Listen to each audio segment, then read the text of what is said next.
A day after masks became mandatory in all indoor public spaces across Quebec, the province is reporting the highest increase in COVID-19 cases since early June. Health authorities say 166 more people tested positive, while Ontario also saw a slight uptick today with 164 new cases. As CTV's Vanessa Lee reports, not everyone is willing to accept the new rules to keep the numbers down. At rallies across the country, people gathered in close proximity without face coverings on to make their point.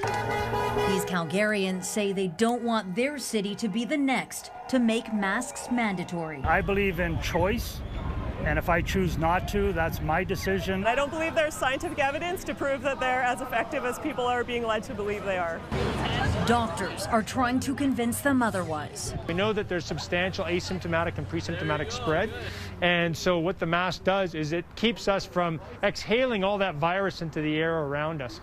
Toronto's mayor wants the premier to implement more stringent measures, including mandatory masks for customers and staff when bars and dining rooms in Canada's largest city open up again.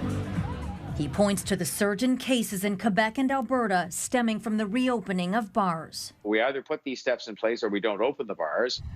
Ottawa reported 19 new cases yesterday, the highest one-day spike since May. The medical officer of health says parties are to blame for about half of them, infecting young adults in their 20s. People not physically distancing, people gathering in greater numbers outside of their household or their social circle.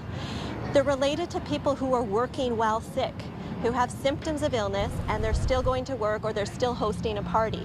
Doctors in most provinces are seeing an increase in infections among those between 20 and 30 years old and worry they could spread it to people who are more at risk.